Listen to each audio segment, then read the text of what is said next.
여러분, 우리는 어떻게 하나님이 원하시는 믿음의 삶으로 변화될 수 있을까요? 성경은 계속해서 변화에 대해서 말씀을 하고 계십니다. 그런데 성경에서 말씀하는 변화는 어떤 지식의 변화가 아니라 삶의 변화에 대해서 말씀하고 있습니다. 그러나 어떤 사람들은 성경을 많이 읽어도, 성경을 많이 알아도 잘 변화되지 않는다는 거예요. 그러므로 오늘 예수님께서는 오늘 본문 말씀을 통해서 우리의 삶이 변화되기 위해서는 어떤 마음을 가져야 되는지에 대해서 말씀하고 계십니다. 오늘 본문은 이 마태복음과 누가복음에도 나와 있는 유명한 비유 중에 하나인 것을 잘 아실 것입니다. 그러나 씨 뿌리는 이 비유에 대하여서 우리는 참 설교를 많이 들었지만 한 가지 문제가 있다라고 하는 것을 발견을 하게 됩니다. 그것은 비유에 대해서는 너무나 잘 알고 있지만 여전히 삶의 변화를 경험하지 못한 채 살아가고 있는 지체들이 있다는 거예요. 아니, 여러분과 저의 모습 아닌가라고 하는 것입니다. 왜 우리는 말씀을 듣고도 변화되지 못할까요? 본문 9절에서 예수님께서는 이렇게 말씀하시는 것을 보게 됩니다. 들을 귀 있는 자는 들으라. 여러분과 제가 귀를 갖고 있는 것은 하나님이 주신 선물입니다. 그런데요, 듣는 것은 우리의 책임이라는 거예요. 그래서 오늘 씨 뿌리는 자의 비유는 우리가 어떤 마음과 어떤 태도로 말씀을 받아야 되는지에 대해서 말씀하고 있다는 것입니다. 우리의 마음밭이 길가나 돌짝이나 가시떨기와 같은 상태라면 아무리 하나님의 말씀이 떨어진다 한다 할지라도 그 사람에게는 아무런 영적인 변화, 삶의 변화가 일어나지 않는다는 거예요. 저는 오늘 본문 말씀을 통해서 여러분과 제가 말씀을 들을 때, 말씀을 볼 때, 말씀을 통하여 훈련을 받을 때 그 말씀이 우리의 마음밭에 심어져서 30배, 60배, 100배의 결실을 맺을 수 있기를 간절히 소망합니다. 그것이 하나님께서 여러분과 저를 향한 마음인 것입니다. 그렇다면 변화의 결실을 맺을 수 있는 좋은 땅이 되기 위해서 필요한 것이 무엇이냐라고 하는 것입니다. 첫 번째는요, 내 마음의 상태를 알아야 한다는 거예요. 우리가 아파서 병원에 가시면 가장 먼저 의사가 이 병의 상태를 파악을 하고 처방을 하잖아요. 마찬가지로 내 삶의 변화를 위해서는요, 내 마음의 상태를 파악하고 알아야 된다는 거예요. 우리가 잘 알고 있듯이 씨를 뿌린다라고 하는 것은요, 씨는 무엇입니까? 하나님의 말씀입니다. 그리고 뿌린다라고 하는 것은요, 하나님의 말씀, 하나님 나라에 대하여 전한다라고 하는 뜻인데 이 말씀을 듣지도 깨닫지도 못한다는 것입니다. 다시 말해서 씨가 좋지 않아서 결실을 맺지 못하는 것이 아니라 밭의 상황에 따라서 결실이 달라지는 것이 문제라고 하는 것입니다. 그래서 오늘 본문 3절에서 이렇게 말씀하고 있어요. 들으라, 들으라. 여기서 들으라고 하는 것은요, 히어링이 아닙니다. 리스닝입니다. 주목해서 듣는 것을 말씀하는 거예요. 원어의 의미는요, 너는 말씀을 들을 때 너희 마음을 들여다보라 라고 하는 의미가 있습니다. 그렇기 때문에 이 하나님의 말씀을 들을 때 깨달음이 있어 마음의 상태를 볼 수 있어야 변화가 이루어진다라고 하는 의미인 것입니다. 몇 년 전에 교회에서 휴가를 주셔서 미국 여행을 할 기회가 있었어요. 가까운 곳이었지만 또 주일날은 또 가까운 여행지에서 한인교회에서 예배를 드리는데 이 옆에 있는 여성분이요, 설교 시간에 주보에다가 열심히 메모를 하는 것이었어요. 저는 나름대로 이 교회도 우리 교회와 같이 설교를 열심히 메모를 하시는 분이 계시구나, 아주 좋은 인상을 받았습니다. 그리고 예배가 끝난 후에 이 성경이랑 주보랑 이렇게 챙겨 갖고 나왔는데 제 손에 주보가 2장이 있는 거예요. 제 옆에 있었던 여성분이 갖고 있었던 그 주보를 옆에다 놨는데 그게 오버랩이 되어서 2개를 제가 그냥 제 것인 줄 알고 다 갖고 나온 거예요. 그리고 난 뒤에 이 좀 전에 이 여성분이 열심히 노트한 것이 생각이 나서 한번 주보를 펼쳐봤습니다. 근데 거기에는 이런 뜻밖의 메모가 있었습니다. 여보, 오늘 점심 뭐 먹을래? 그러면서 점심 메뉴가 쭉 적혀져 있는 모습을 볼 수가 있었어요. 그분은 하나님의 말씀을 들은 것이 아니라 점심 메뉴를 열심히 묵상하신 거예요. 몸은 예배자의 자리에 나와 있지만 그 시간에 말씀을 듣는 것 같았지만 다른 생각으로 가득 차 있었다는 거예요. 여러분, 그분의 마음밭이 어땠을 거라고 생각하십니까? 우린 짐작해 볼 수가 있습니다.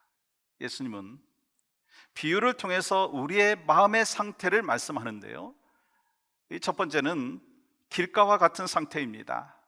4절 보시면 뿌리새 덜어는 길가에 떨어짐에 새들이 와서 먹어버렸고, 길가는요 사람들이 밟아서 딱딱하게 굳어진 땅을 이야기하는 것입니다. 그런 밭을 얘기하는 거예요. 마치 아스팔트 같은 딱딱함이 있다는 거예요. 그래서 씨가 뿌리 내릴 수가 없습니다. 그러면서 15절에서는 이렇게 구체적으로 말씀을 하고 계시죠. 같이 한번 읽어볼까요? 시작. 말씀이 길가에 뿌려졌다는 것은 이들을 가리킴이니 곧 말씀을 들었을 때 사탄이 즉시 와서 그들에게 뿌려진 말씀을 빼앗는 것이요. 길가밭과 같은 마음은요, 말씀에 집중하지 못하고 말씀을 들을 준비가 되어 있지 않은 것입니다. 누가 그런 마음을 주는가? 사탄이라고 성경은 우리에게 말씀하고 있어요. 길가밭은 자신의 능력과 자신의 경험과 선입관이 굳어질 대로 굳어지고, 그래서 완악한 마음, 강팍한 마음인 거예요. 세상의 철학과 자기 신념과 자기 고집이 강한 사람을 이야기하는 것입니다. 성경에서 보면 이 소돔과 고모라가 멸망한다라고 하는 이야기를 듣고 롯의 사위들이 뭐라고 얘기했습니까? 그것을 농담으로 여겼다고 했어요. 그게 바로 길가밭과 같은 마음이라는 거예요. 애굽의 바로 왕은 어땠습니까? 10가지 재앙이 내려지는 상황 속에서 모세가 바로에게 내 백성을 보내라 했지만 강팍한 마음으로 하나님의 말씀을 대적했어요. 이 예수님 당시 서기관들과 바리새인들도 역시 그랬습니다. 예수님의 말씀을 받아들이려고 하지 아니하는 강팍한 마음, 강팍한 그러한 상태가 있었다라고 하는 거예요. 이렇게 사탄은요 자기 생각이 하나님의 말씀보다 앞서게 해서 말씀을 듣지 못하게 한다는 거예요. 그리고 하나님의 말씀을 배척하게 하고 부정하게 하고, 그러면서 은혜 받지 못하게 한다는 것입니다. 그래서 결국 생명을 얻지도 못하고 열매를 얻지도 못하는 그런 모습이 있죠. 두 번째는요 돌밭입니다. 그러면 돌밭은 어떤 상태인가요? 16절 17절 보십시오. 또 같이 한번 읽어보겠습니다. 시작. 또 이와 같이 돌밭에 뿌려졌다는 것은 이들을 가리킴이니 곧 말씀을 들을 때에 즉시 기쁨으로 받으나 그 속에 뿌리가 없어 잠깐 견디다가 말씀으로 인하여 환난이나 박해가 일어나는 때에는 곧 넘어지는 자요. 돌밭은 어떤 마음인가? 처음에는 말씀을 기쁨으로 받습니다. 그러나 환난이 오고 핍박이 오면 견딜 수가 없어요. 이들의 믿음은요 일시적이고 감정적이라는 거예요. 즉시 받아들이고 은혜 받았다고 하지만 그때뿐이다라고 하는 것입니다. 시련이 오고 고난이 오고 핍박이 오고 환난이 오면 쉽게 시험이 들어서 신앙을 버리기도 하고 떠나버리기도 한다라고 하는 거예요. 마치 모래 위에 집을 지은 집과 같은 그런 신앙인의 모습이 있죠.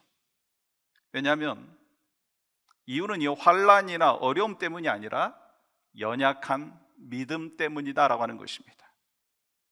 우리는요, 환난 때문에 신앙이 무너진다라고 생각을 하지만 환난 때문에 신앙이 무너지는 경우는 없더라고요.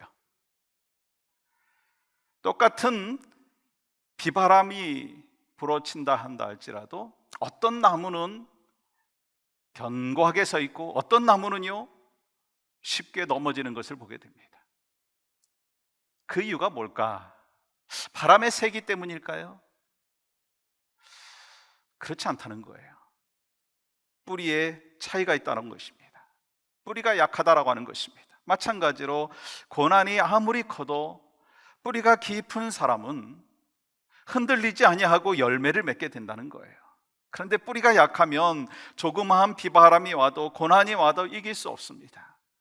저는 이 말씀을 묵상하면서 여러분과 저의 마음의 밭이 돌밭이 아니라 좋은 밭이 되어서 뿌리 깊은 신앙이 되어서 어떠한 어려움과 또 코비드-19의 환난 속에서도 믿음으로 승리하셔서 30배, 60배, 100배의 열매를 맺는 여러분과 저의 삶이 되기를 간절히 소망합니다.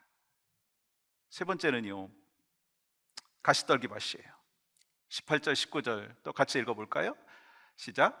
또 어떤 이는 가시떨기에 뿌려진 자니 이들은 말씀을 듣기는 하되 세상의 염려와 재물의 유혹과 기타 욕심이 들어와 말씀을 막아 결실하지 못하게 되는 자요. 가시밭과 같은 마음은요, 처음에는 싹이 나고 자라기 시작합니다. 그런데 얼마 가지 않아서 장애물인 가시떨기 때문에 자라지 못하는 거예요. 여러분, 가시떨기는요 세상의 염려와 재물과 기타 욕심이라고 했어요. 그러면 왜 예수님께서 염려와 욕심 사이에 재물의 유혹을 집어넣으셨을까라고 하는 거예요. 그러한 장애물을 기록하셨느냐라고 하는 거예요. 어떤 의미가 있습니까? 여러분, 이거는요 염려와 기타 욕심이 재물과 연관되어 있다라고 하는 것을 말씀하는 거예요. 결국 이들의 문제는 무엇인가? 그들은 세상의 마음이 있기 때문에 세상에 살아가면서 세상 걱정, 재물의 유혹과 세상 쾌락과 같은 그러한 것들에 결국은 믿음이 성장하지 못하고 하나님 나라로부터 마음이 멀어지는 것을 이야기하는 것입니다. 여러분, 가만히 보면 여러분이나 저나 살아가면서 무엇을 가장 많이 염려하는가라고 하는 거예요. 여러분, 뭡니까? 뭐 다른다 할 수 있지만 이 경제 시스템 속에서 살아가면서 결국 물질 때문일 때가 참 많다라고 하는 거예요.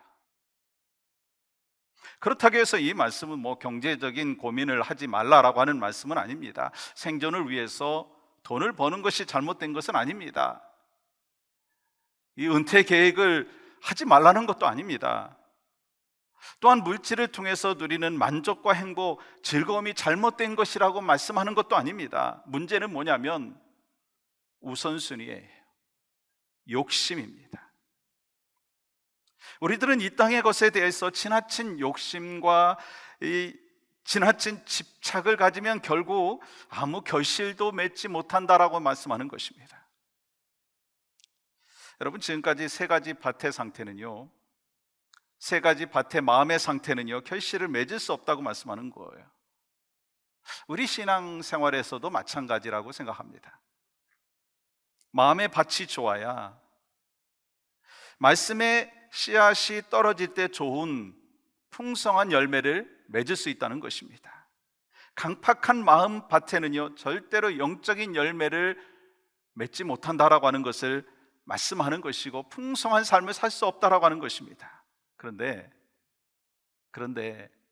여기까지만 말씀하시면 우리는 너무나 상처가 되고 아픔이 될 수 있지만 하나님께서 말씀하신 마지막 땅이 있습니다.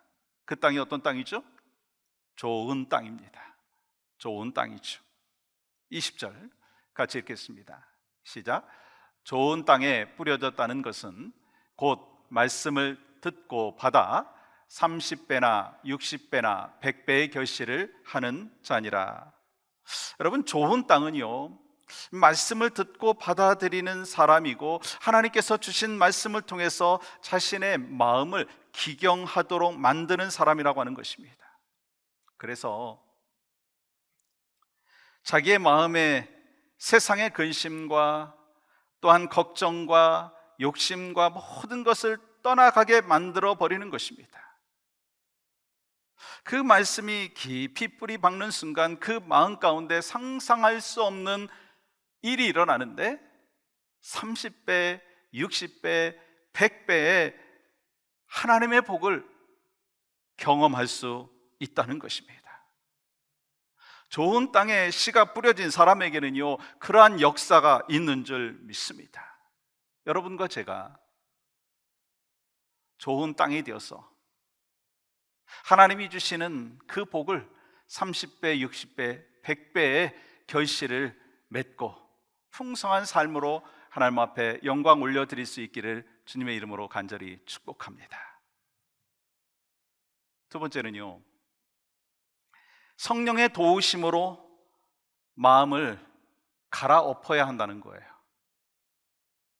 여러분, 우리가 말씀을 통해서 변화되기 위해서는요, 내 마음의 상태를 알아야 합니다. 그러나 우리의 마음의 밭에 그 상태를 안다고 해서 저절로 변화되는 것은 아니라고 하는 것입니다.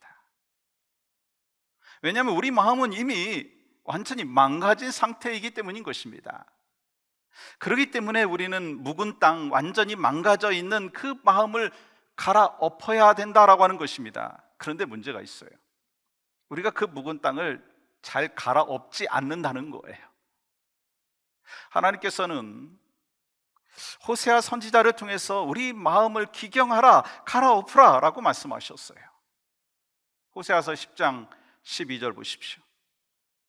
너희 묵은 땅을 기경하라 말씀하셨어요. 여러분, 농사 지어 보신 분들이 계실 거예요.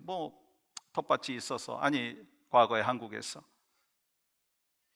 여러분, 농사를 지으려면 밭에 씨를 뿌리기 전에 어떻게 해야 됩니까? 땅을 갈아엎어야 합니다. 그리고 좋은 결실을 맺기 위해서는요, 밭에 있는 그 잡초들을 뽑아줘야 된다라고 하는 것입니다. 우리의 영적인 마음도 마찬가지더라고요. 좋은 결실을 맺기 위해서는요, 딱딱하게 굳어진 마음의 밭을 갈아엎어야 된다는 거예요. 기경해야 된다는 거예요. 여러분, 길가밭이라 한다 할지라도 그 밑에는요, 좋은 땅이 있습니다. 돌짝밭이라 한다 할지라도 돌을 골라내면 좋은 밭이 되는 거예요. 가시떨기 밭도요, 가시를 불로 태워버리면 그 가시가 오히려 거름이 될 수 있다는 거예요. 그리고 마음의 밭에 잡초가 있으면 뽑아내야 된다는 거예요. 다시 말하면 여러분이나 저는, 우리 모두는요, 마음의 밭을 날마다 기경해야 된다, 갈아엎어야 된다라고 하는 것을 말씀하는 것입니다. 근데 문제가 있더라고요. 내 힘으로는 내 마음의 밭을 기경할 수가 없다는 거예요. 갈아엎고 싶은 그 마음이 있어도 갈아엎고 싶은 그 마음이 사라질 때가 있다라고 하는 것입니다. 사실 예수님의 제자들의 모습 가운데도 그런 모습이 있었습니다. 복음서에 보시면 아직도 그들의 마음 가운데는 길가밭의 마음이 있었고, 돌짝밭의 마음이 있었고, 가시덤불의 마음이 있었습니다.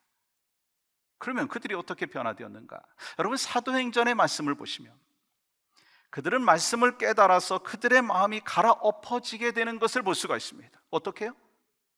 성령 하나님의 역사하심 때문이라는 거예요. 성령님께서 역사하시는 순간 그들의 마음이 갈아엎어지기 시작한 것입니다. 여러분, 우리의 힘으로는요, 우리의 마음을 조금 더 바꿀 수가 없습니다.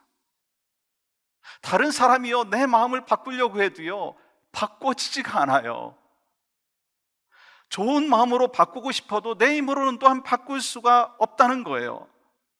내 힘으로 바뀌어지지 아니하고 기경할 수가 없다라고 하는 것입니다.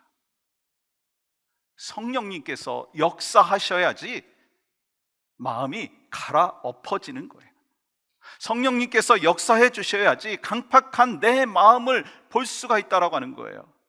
그래서 내 마음의 상태, 내 영혼의 상태를 바라보고 내 영혼의 상태를 파악하고 그러면서 슬퍼하며 가슴을 치며 회개함으로 자기 마음을 갈아엎어야 한다는 거예요. 그것은요, 우리의 능력이 아니라 성령 하나님의 능력인 줄 믿습니다. 오직 성령님이 역사하여 주셔야지 내 마음과 또 강팍한 마음을 갖고 있는 누군가가 있다면 그 마음도 기경할 수가 있다라고 하는 것입니다. 그래서 여러분과 저는요, 이렇게 기도해야 합니다. 하나님, 내 마음을 기경하여 주시옵소서. 하나님, 내 마음을 갈아엎어 주시옵소서. 내 마음이 돌짝밭입니다. 하나님, 내 마음이 길가밭입니다. 하나님, 내 마음에 가시덤불이 너무나 많습니다. 내 마음의 밭을 기경하여 주시옵소서. 나를 변화시켜 주시옵소서. 그래서 성령께서 역사하여 주셔서 여러분과 저의 마음, 우리 성도들의 마음, 강팍해져 있는 믿지 않는 그 영혼들의 그 마음이 억토의 밭이 되어서 30배, 60배, 100배의 결실을 맺을 수 있는 하루하루의 삶이 되기를 주님의 이름으로 간절히 축복합니다. 근데 오늘 본문 읽으면서 좀 잘 이해가 되지 않는 부분이 있었습니다. 11절과 12절 말씀 보시면 이렇게 기록하고 있어요. 이르시되 하나님 나라의 비밀을 너희에게는 주었으나 외인에게는 모든 것을 비유로 하나니 이는 그들로 보기는 보아도 알지 못하며 듣기는 들어도 깨닫지 못하게 하여 돌이켜 죄사함을 얻지 못하게 하려 함이라 하시고. 여러분, 이 구절이 잘 이해가 되시나요? 왜 예수님께서 비유로 말씀하여 주셨는가? 왜 예수님을 따르지 않는 외인들에게는 듣기는 들어도 듣지 못하고 보기는 보아도 알지 못하게 하기 위해서 비유로 말씀하셨을까라고 하는 것입니다. 예수님께서 우리를 향한 마음이 무엇이죠? 모든 사람이 구원을 받기를 원하십니다. 모든 사람이 풍성한 결실을 맺기를 원하십니다.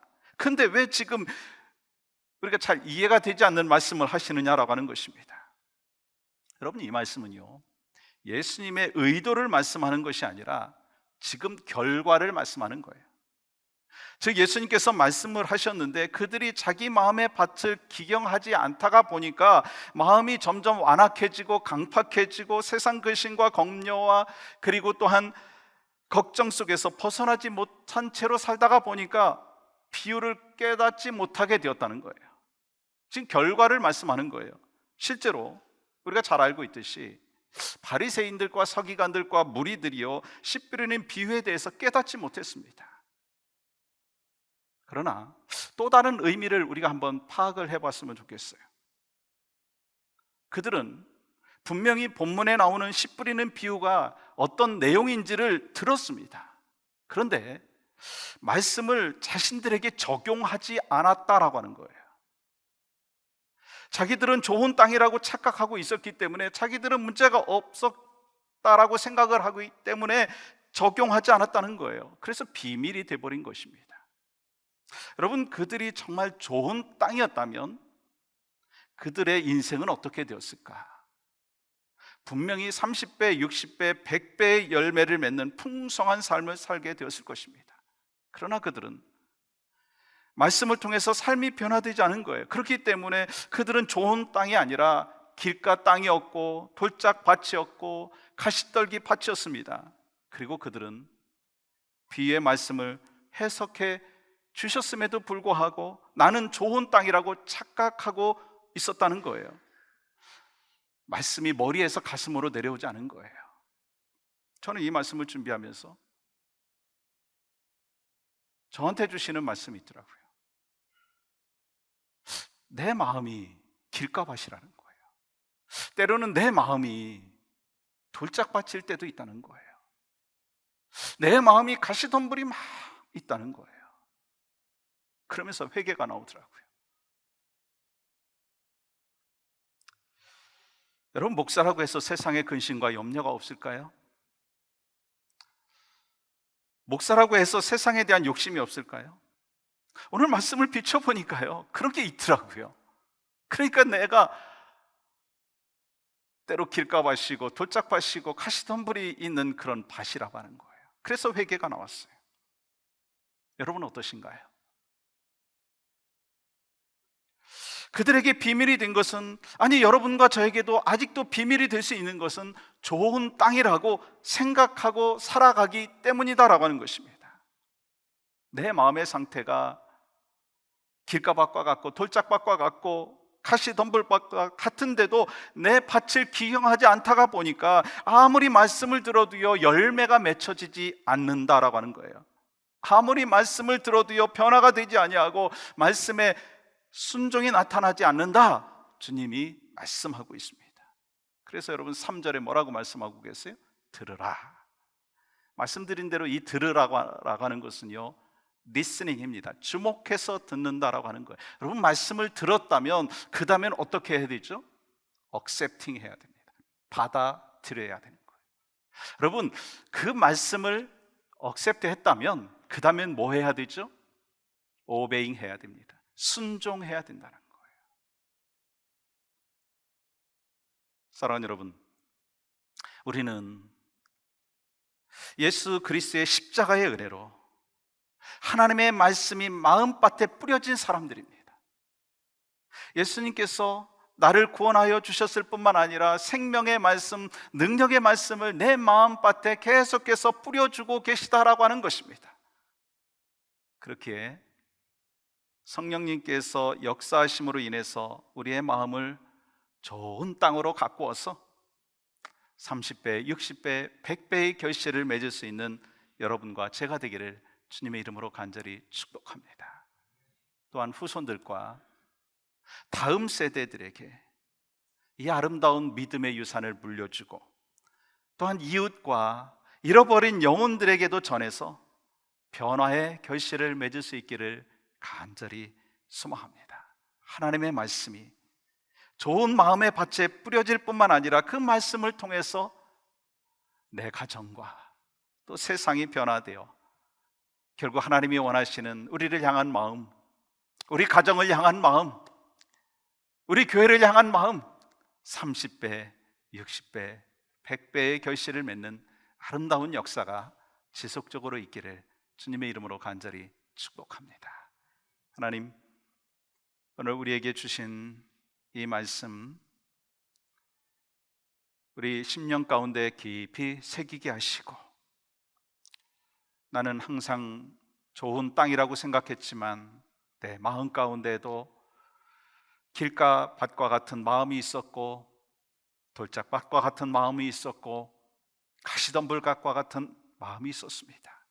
회개하며 성령이여 나의 마음밭을 기경하여 주시옵소서. 하나님, 우리 가족들의 마음밭을 기경하여 주시옵소서. 우리 성도들의 마음밭을 기경하여 주셔서 결국 하나님께서 우리 공동체를 향한, 우리 각자를 향한 결실 30배, 60배, 100배의 열매를 맺는 아름다운 역사가 나타날 수 있도록 은혜를 베풀어 주시옵소서. 이 시간 마음과 뜻과 정성을 모아 하나님 앞에 귀한 예물 올려드립니다. 이 예물 속에 우리의 신앙의 고백이 담겨져 있고 주님을 향한 마음이 담겨져 있습니다. 영광 받아 주시옵소서. 예수님의 이름으로 기도하옵나이다. 아멘.